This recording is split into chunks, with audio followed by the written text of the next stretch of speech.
بسم الله الرحمن الرحيم. أعضاء مدونة مكتك العرب، أهلا بيكم. بإذن الله هشرح حالا الراوتر الجديد بتاع شركة تي داتا. حالا دلوقتي نبدأ تصوير شكل الراوتر. تمام. بصوا يا شباب، طبعا أول ما بتخش على واحد واحد أو أنت أول ما بتوصل الراوتر على جهاز الكمبيوتر بتاعك، هو بيدي اي بي اوتوماتيك في كارت اللان من تحت على طول. تمام. فطبعا بتكتب ادمن وبتكتب الباسورد ادمن. تمام يا شباب. وبتخش لوج ان. دي طبعا القايمه بتاعه الراوتر في الواجهه بتاعته. بتخش كده ايه لوج ان. تمام يا شباب. جميل قوي. علشان ابرمج علشان ابرمج الجهاز عندي. تمام. طبعا هو بيبقى جاي لك كده. بنروح نشوف ايه ادي الكويك سيت اب. ده اللي هي البرمجه السريعه يا شباب. بيجي لك الكويك سيت اب، بيجي لك البرمجه السريعه. كل اللي مطلوب منك ان الشركه بتدي لك يوزر نيم وباسورد. الشركه بتدي لك يوزر نيم وباسورد. بتكتب اليوزر نيم بتاعك هنا والباسورد بتاعك هنا. طبعا @te-data.net.eg فوق في اليوزر نيم، وده الباسورد. تمام. وبنعمل انيبل نت. طبعا الفي بي اي على الفي سي اي 0 على 35 شغاله ايه زي ما هي كده، زي ما انت شايف كده. وطبعا بتقول له نيكست نيكست، وبعدين بتقول له موافق. تمام. طيب، بالنسبه للنتورك عندي هنا الوان كونكشن. انت تقدر تكريت الكونكشن بتاعك، بس طالما اشتغلنا على الكويك سيت اب خلاص. الكويك سيت اب سهله قوي. تمام. طبعا عشان اكريت وان كونكشن اقدر اعمل مثلا بي في سي 1. تمام. واقدر اكتب فيه اليوزر والباسورد بتاعي، بس احنا مش هنشتغل على الكلام ده خالص. تمام. وده البورت بيندنج، ده مش مشكلة. ده ال ADSL موديليشن. تمام. هو متعلم على كل حاجة، بس طبعا هو الأقوى ال ADSL بلس 2، اللي هي 2 بلس دي مثلا. ال 2 بلس أحسن حاجة اللي هي دي. بس أنت بتعلم على كله حسب ما الراوتر هيشتغل، بس هي كده كده جايلك متعلم عليها. تمام. الوايرلس لان، لو أنا عايز أعمل الوايرلس بتاعي. طيب، لو انت عايز تشغل الوايرلس طبعا بتيجي تعمل لده انيبل. تمام. لو انت عايز تشغل الوايرلس بتيجي تعمل لده انيبل. تمام. وبعدين بتختار بي وجي وان، تسيبها كده لايه اخر واحده دي خالص، اللي هي الميكسد فيها بي وجي وان. تمام يا شباب. الدوله ايجيبت او اليابان زي ما تنقي عادي. الباند طبعا لو انت عايزه كبير قوي، باند ويس كبير 40، بس ساعات الموبايلات واللابات ما بتقراش ال 40، فخليها ايه على ال 20. والتشانل مش هتسيبها اوتو، هتختار القناه مثلا 7، لان لو جاب القناه 13 ساعات موبايلات وحاجات من دي ما بتشوفهاش. تمام يا شباب. وبتروح عامل سبميت موافق. تمام. وبنيجي هنا على الاس اس اي دي سيتنج. طبعا بتقدر تخرج اكتر من اسم، بس احنا عاملين الوايرلس اوف، احنا قافلين الوايرلس. تقدر تخرج اكتر من اسم على فكرة. يعني احنا كده لو جينا على البيزك وعملنا انيبل. تمام يا شباب. اهو عملنا انيبل ورحنا احنا قلنا ايه اللي تشانل نخليه مثلا 7. تمام. ازاي تبرمجه وايرلس؟ هنقول له سبميت.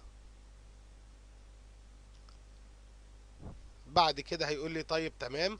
نروح بقى بص يا شباب، نبص على الاس اس اي دي.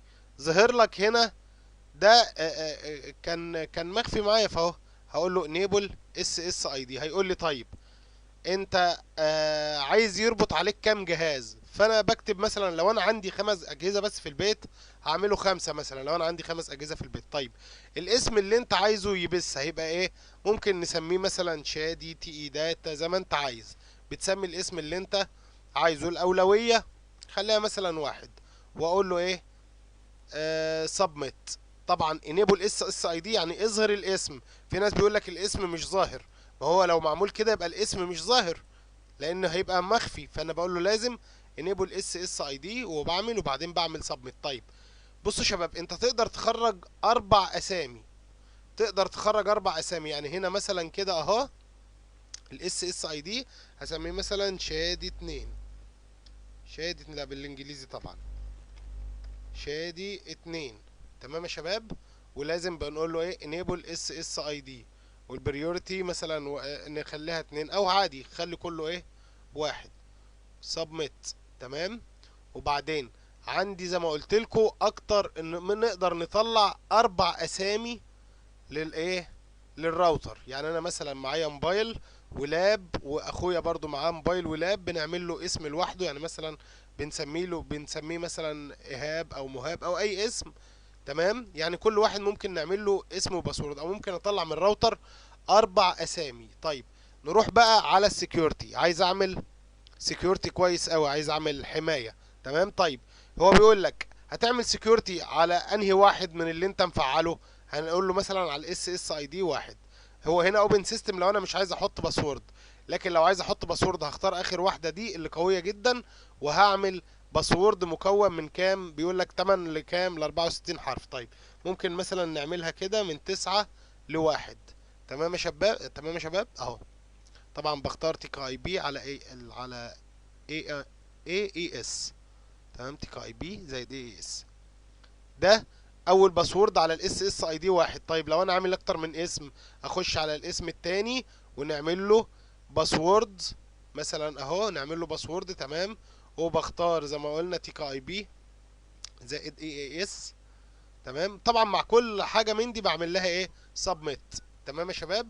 يبقى لو انا هطلع اسم واحد، يبقى انا هروح على الاس اس اي دي سيتنج. تمام. والاس اس اي دي 1 هروح معلم عليه. ده لو انا هطلع بس اسم واحد. اهم حاجه يا شباب لازم تعلم على الاسم اللي هتطلعه. تمام. وهقول له سبميت. طبعا انا بقى بغير هنا تي داتا دي، بغيرها لاي حاجه، الاسم انا او رقم موبايلي او زي ما انا عايزه. بروح على السكيورتي زي ما قلنا، نعمل له سكيورتي حمايه، نظام حمايه كويس جدا. تمام. طيب في عندي حاجه هنا اسمها اكسس كنترول ليست. اكسس كنترول ليست لو انا عايز ماكات معينه هي بس اللي تشتغل. لو انا عايز ماكات معينه هي اللي تشتغل، او ماكات معينه ما تشتغلش اعمل لها بلوك. لو في ماكات معينه عايز اعمل لها بلوك، بضيف الماك. بتكتب خانه الماك، بتشوف ماك الجهاز وتضيف الارقام بتاعه الجهاز. بس دي ايه؟ مش مستحبه، مش هنشتغل بيها. تمام.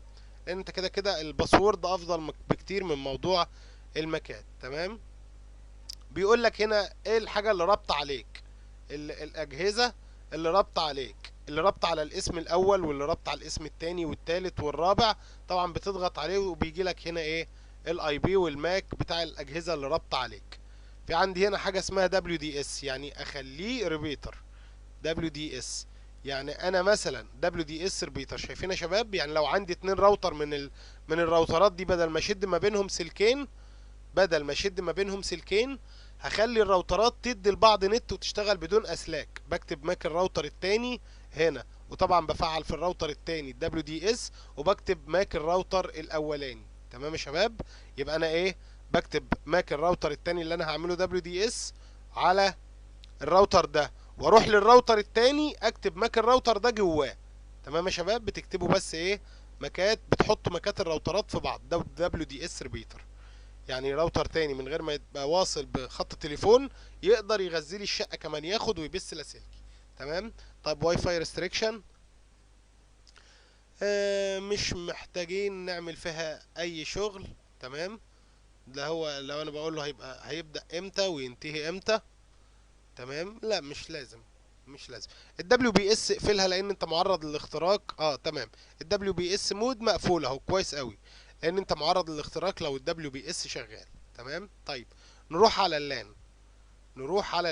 الدي اتش سي بي سيرفر دي هنا الحته اللي الناس اختلفوا فيها، مش عارف يغير اي بي الراوتر. طيب انا لو هغير اي بي الراوتر، لو هخلي الاي بي الراوتر ده 2.1. تمام. لو انا هخلي اي بي الراوتر ده 2.1. تمام يا شباب. لو انا هفعل الدي اتش سي بي لازم اغير بايديا هنا. هو بيقول لك هيبدا منين؟ هقول له ابدا يا سيدي من 2.3 لحد 254. طالما انت عايزه يبقى 2.1. طب لو عايزه 3، لو انا عايزه 3 يا شباب، لو انا عايزه 3 يبقى انا لازم اغير بايدي برضو. دي 3 ودي 3. هو بيقول لك هبدا منين وانتهي لفين. فانت لو غيرت مثلا لواحد، لو سبتها 1.1 وجيت تقول له ابلاي، هيقول لك الله طب انت منين هتشتغل 1.1 ومن هنا مش متعدله؟ هنا كانت مثلا 2 ولا كانت 3 ولا هكذا.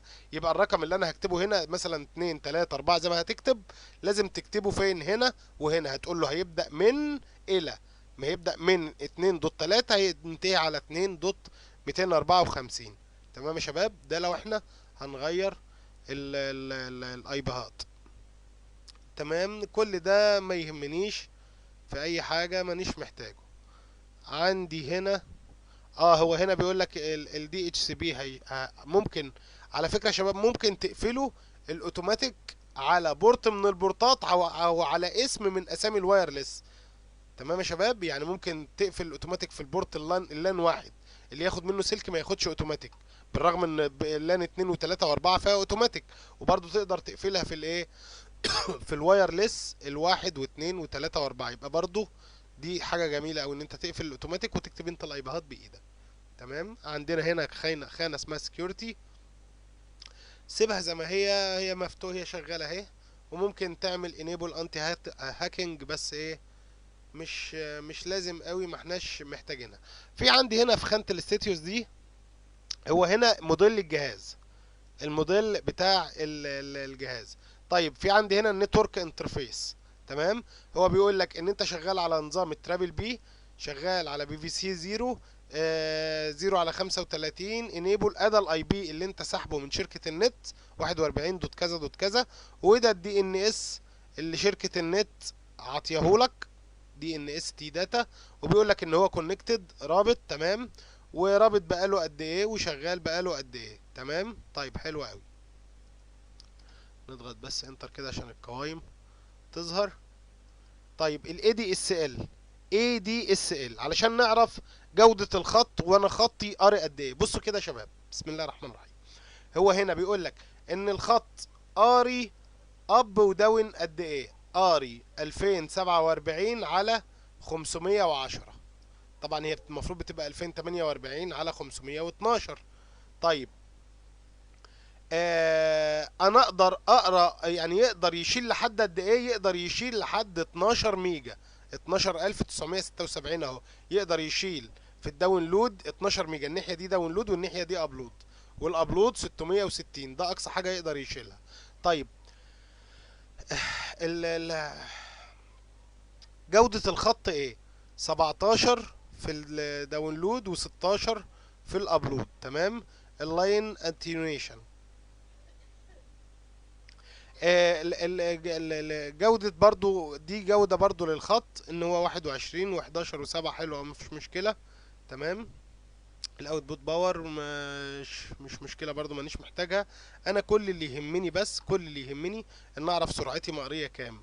هل لو انا اخد 1 ميجا يبقى هنا 1024، لو اخد 2 ميجا يبقى 2048، لو اخد 4 ميجا يبقى هتلاقي 4000 وحاجه، لو اخد 8 ميجا هتلاقي 8000 وحاجه. وده الابلود بتاعك. طب انا خطي يقدر يشيل لحد كام؟ اهو. طب انا خطي وحش قوي، هعرف منين؟ من هنا. تمام. الاس ان ار ميرجن، من اللي هو ده الناحيه دي ما تقلش على الاقل عن 10. لو هي اقل من 10 هتلاقي خطك ابتدى ايه؟ يفصل. تمام يا شباب. وهنا يوزر انترفيس، مش محتاجها. ده هو بيقول لك ايه الناس اللي رابطين عليك والحاجات دي كلها، وانت شغال على القناة 7، شغال على المود دبليو دي اس ريبيتر والكلام ده كله. تمام يا شباب. بس الحاجة اللي هحتاجها الادمنستريشن ده، ادمنستريشن. عايزين نغير الايه، السيستم مانجمنت، سيستم مانجمنت. عايزين، لو عايز تضفلت طبعا بتضفلت من هنا، لكن انا عايز نغير اليوزر والباص. اهو اليوزر طبعا ما بيتغيرش، بيفضل ادمن. بيقول لك دخل لي الباسورد القديم وجدد لي الباسورد اللي انت عايز تغيره عشان ما عادش حد يخش على راوترك. تمام يا شباب.